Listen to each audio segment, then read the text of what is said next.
ಬೃಹತ್ ಬೆಂಗಳೂರು ಮಹಾನಗರ ಪಾಲಿಕೆ ಬಿಬಿಎಂಪಿಗೆ ಚುನಾವಣೆ ಮುಂದೂಡುವುದು ಪ್ರಜಾಪ್ರಭುತ್ವ ವ್ಯವಸ್ಥೆಗೆ ಚ್ಯುತಿ ತರುವ ಕೆಲಸ ಎಂದು ವಿಧಾನ ಪರಿಷತ್ ವಿರೋಧ ಪಕ್ಷದ ನಾಯಕ ಛಲವಾದಿ ನಾರಾಯಣಸ್ವಾಮಿ ಬೆಂಗಳೂರಿನಲ್ಲಿಂದು ಹೇಳಿದ್ದಾರೆ. ಬ್ರ್ಯಾಂಡ್ ಬೆಂಗಳೂರು ಎನ್ನುತ್ತಿದ್ದ ರಾಜ್ಯ ಕಾಂಗ್ರೆಸ್ ಸರ್ಕಾರ ಇದೀಗ ಗ್ರೇಟರ್ ಬೆಂಗಳೂರು ಎನ್ನುತ್ತಿದ್ದಾರೆ. ಬೆಂಗಳೂರು ಮಹಾನಗರ ಪಾಲಿಕೆಯನ್ನು 7 ಭಾಗ ಮಾಡುವುದು ಸರಿಯಾದ ಕ್ರಮ ಅಲ್ಲ.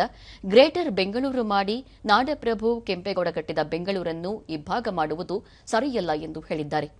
ಬೆಂಗಳೂರನ್ನು ಅಭಿವೃದ್ಧಿ ಮಾಡಲು ಸಾಧ್ಯವಿಲ್ಲ ಎನ್ನುವ ಉಪಮುಖ್ಯಮಂತ್ರಿ ಡಿಕೆ ಶಿವಕುಮಾರ್ ಹೇಳಿಕೆಗೆ ಪ್ರತಿಕ್ರಿಯಿಸಿದ ಅವರು, ಅಭಿವೃದ್ಧಿ ಮಾಡಲು ಸಾಧ್ಯವಾಗದಿದ್ದರೆ ರಾಜೀನಾಮೆ ನೀಡಿ ಎಂದು ಹೇಳಿದರು.